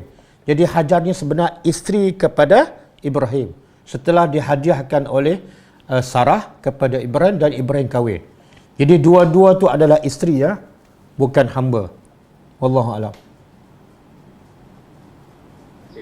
Ya, sama-sama. Ada lagi soalan Facebook? Macam mana cara terbaik untuk kita beritahu? Nanti sekejap aja. Macam mana cara terbaik untuk kita beritahu orang yang kita kenal tentang amalan yang disuruh kita amal atau dia amalkan itu tidak tiada dalil dari Nabi SAW. Dan saya benar. Okey, macam mana kita nak bagi tahu orang yang amalan yang dilakukan tidak ada dalil lah ataupun tak menepati sunnah Nabi kan? Orang yang kenal lah. Pertama, kalau kita nak tegur orang, kita binalah hubungan baik kita dengan dia. Jangan ada masalah kita macam tak mesra dengan dia, jumpa dia tak senyum, jumpa tak bagi salam, tak pernah tanya khabar dia, tiba-tiba kita nak tegur. Itu susah. Jadi step pertama, bina hubungan. Jangan tegur lagi. Walaupun kita berbeza dari segi amalan, kita ikut sunnah Nabi tapi dia tak ikut, tapi jangan kita pulau dia. Jangan kita biarkan dia bersendirian. Teruskan perhubungan persahabatan. Teruskan kekal perhubungan kasih sayang dan sebagainya. Bila dia nampak akhlak kita cantik, dia percaya pada kita, kita bertegur. Dan tegur pula bil hikmah. Ud'u ila sabili rabbika bil hikmah. Kita beritahu kalau kita diberi pilihan kan antara amalan bapa kita dengan amalan jiran bapa jiran kita, kita nak buat yang mana? Kita nak ikut yang mana? Dia akan jawab apa? Tentulah ikut amalan bapa kita. Itu baru bapa kita. Okey. Antara amalan bapa kita dengan amalan ulama, kita nak ikut yang mana? Dia akan jawab ikut amalan ulama lah, sebab bapa kita walaupun bapa tapi dia tak berilmu. Okey. Antara amalan ulama dengan amalan sahabat, kita nak ikut yang mana? Dia akan jawab secara logik, dia akan jawab. Sebab yang tak waras saja yang akan jawab terbalik. Dia akan jawab kita akan ikut amalan sahabat. Amalan sahabat bagaimana boleh jadi betul dan baik? Sebab dia ikut amalan Nabi. Jadi buat perbandingan antara betul-betul amalan daripada Nabi dengan amalan yang datang daripada ulama. Kita nak buat yang mana? Jangan terus hukum, jangan guna perkataan bidah, jangan. Itu sensitif. Tapi buka minda dia supaya dia berfikir secara logik dan waras. Betul juga, amalan Nabi mestilah lebih baik pada ulama. Sebab ulama adalah pewaris Nabi. Siapalah ulama kalau tak ikut Nabi? Bahkan Imam Syafi'i pun berkata, kalau kamu jumpa hadis sahih, itulah mazhab aku. Jumpa hadis sahih makna jumpa hadis Nabi yang sahih. Itulah mazhab aku. Makna siapalah aku kalau tak ikut hadis sahih daripada Nabi SAW. Jadi itu adalah antara bentuk lah. Kita buka minda dia, jangan terus menghukum. Tapi sebelum tu bina hubungan. Wallahu a'lam. Tentang Assalamualaikum Ustaz. Waalaikumsalam. Tentang kualiti salat, iaitu salat awal waktu. Ada tak dinyatakan tempoh yang diterima sebagai salat awal waktu? Contoh 30 minit selepas azan atau banyak sebaik selepas azan. Dia sebenarnya soalan ni susah. Sepatut soalan ni tak ditanya ni. Sebab apa? Allah kata apa? Fastabiqul khairat. Allah kata apa? Fastabiqul khairat. Berlomba buat kebaikan. Apa makna berlomba? Apa makna berlomba? Berlomba ni mana? Dapat yang pertama sekali lah. Itu baru berlomba. Kalau berlomba tapi asyik dapat nombor 10, tak payah masuk perlombaan lah. Jadi fastabiqul khairat. Khairat ialah apa saja amal kebaikan adalah berlomba. Sebab itulah Nabi dan para sahabat dalam bab kebaikan, mereka yang pertama di depan. Mereka yang pertama di awal. Sebab apa? Sebab mereka nak yang terbaik. Lagi awal, lagi baik.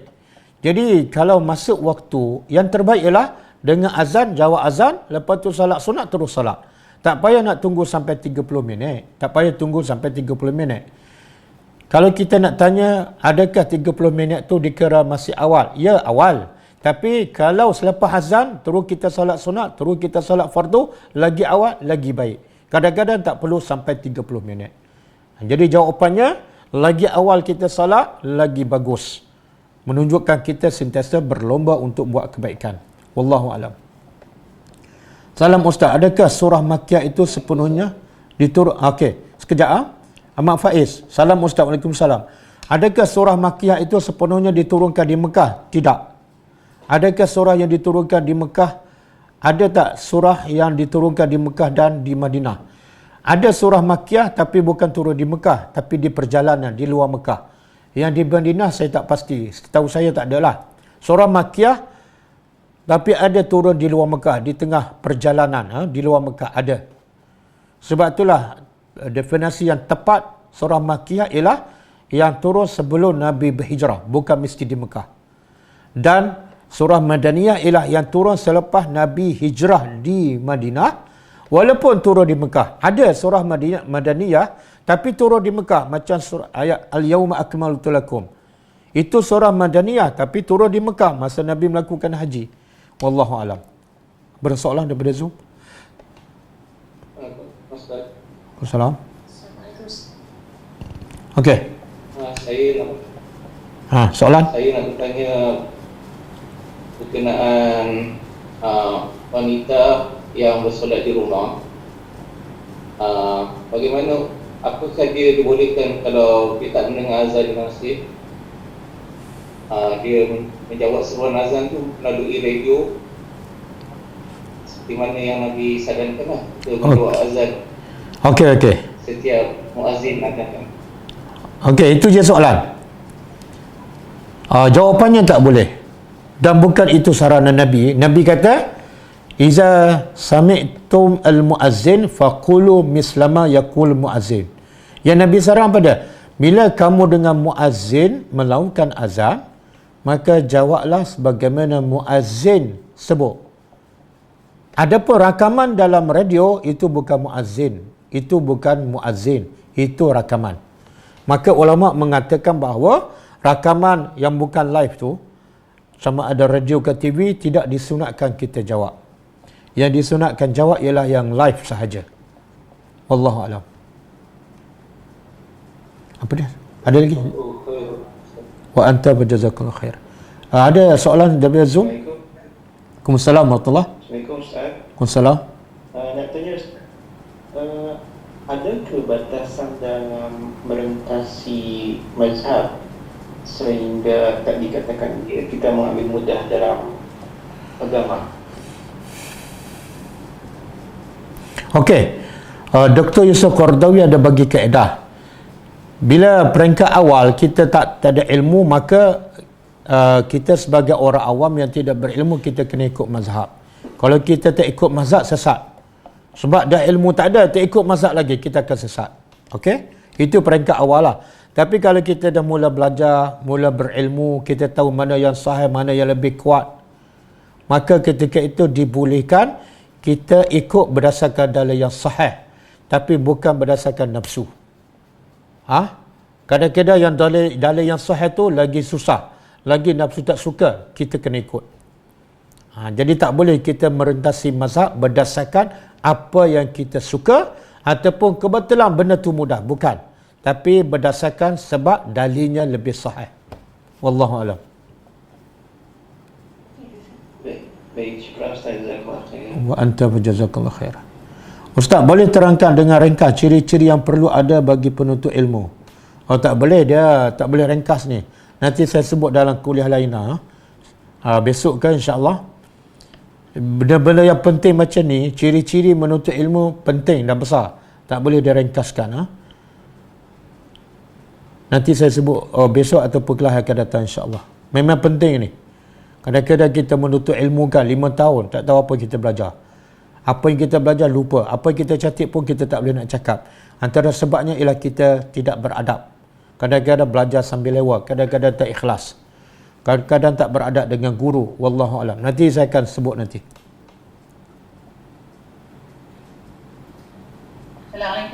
Waalaikumsalam warahmatullahi.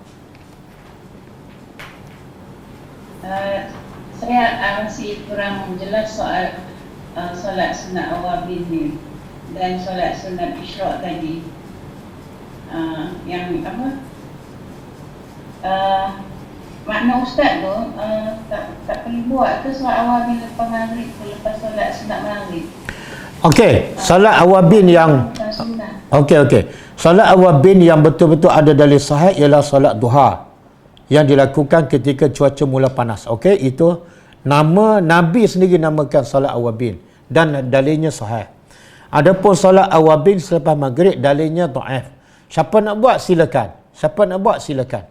Cuma saya beritahu dari segi dalil, bukan saya cakap. Ulama hadis mengatakan hadis yang pasal solat awabin selepas maghrib, ada ulama mengatakan hadis dhaif. Bahkan ada setengah ulama mengatakan solat tu bid'ah. Wallahu alam. Terserah pada kita. Tepuk dada tanya iman. Wallahu alam. Yang kedua Ustaz Faisal, tak ada lagi soalan. Antara solat subuh dengan solat wajib subuh tu, apa amalan sunnah yang sanad dilakukan? Yang selain daripada macam zikir wirid tu, ada tak? Tak, bila tu? Antara solat sunat subuh dan solat wajib fardu subuh. Okey. Yang selepas azan, amalan yang utama ialah solat sunat qabliyah lah. Selepas azan dan sebelum iqamah. Dan amalan yang kedua ialah doa. Sebab Nabi kata la yuraddu ad-du'a bainal azan wal iqamah. Maksud dia, kata Nabi, tidak akan ditolak doa di antara azan dan iqamah. Jadi kalau kita dah solat sunat qabliyah, lepas azan ada masa lagi, perbanyakkan doa. Lepas tu kita dah solat sunat, kemudian dah berdoa, iman tak datang lagi, bacalah Quran ataupun baca apa-apa zikir je, subhanallah wa bihamdihi subhanallahil azim, silakan. Tapi yang dua ni utama, kena utamakan solat sunat qabliyah dengan doa. Wallahu alam. Okey, cukup ini pukul 11 dah. Kita sambung besok insya-Allah. Kita tutup dengan membaca tasbih kafarah. Subhanakallahumma wa bihamdika asyhadu an la ilaha illa anta astaghfiruka wa atubu ilaik. Assalamualaikum warahmatullahi wabarakatuh. كتاب الله ترقى جنانه وتنل عظيم الأجر والغفران.